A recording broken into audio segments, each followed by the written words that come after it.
In today's video, I'm going to walk you through how to switch fund managers on Cowrywise. Now, to switch fund managers, you must first sell units in your current mutual fund and buy units in a new fund managed by your preferred company. Because Cowrywise acts as an aggregator, offering diverse funds from different SEC authorized partners like ARM, United Capital, or Lotus Capital, there is no direct swap option or button.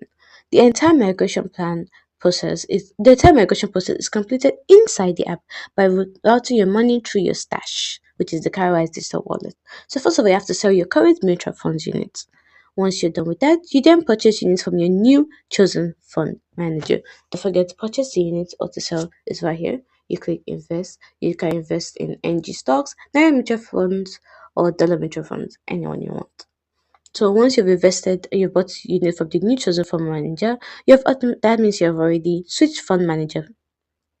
Now, there's also another option. If you prefer not to choose individual fund managers manually, you can use the Manage Portfolio feature. Cowrywise will automatically distribute and rebalance your money across different types of fund managers based on your personal risk tolerance. To access this, you just click on Invest, which I am there. Then you see Manage Portfolios. If you do not see that, as you can see, you can see that on my phone, simply because I do not have any portfolio, I do not have any investment. But you should see that if you have investments. From there, you just follow the prompts given to choose your portfolio settings. And that's it.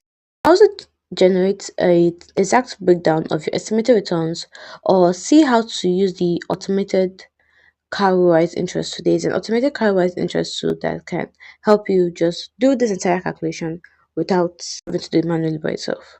So that's it. Hope you found this video helpful. If you did, don't forget to like, subscribe, comment down below. Thanks for watching.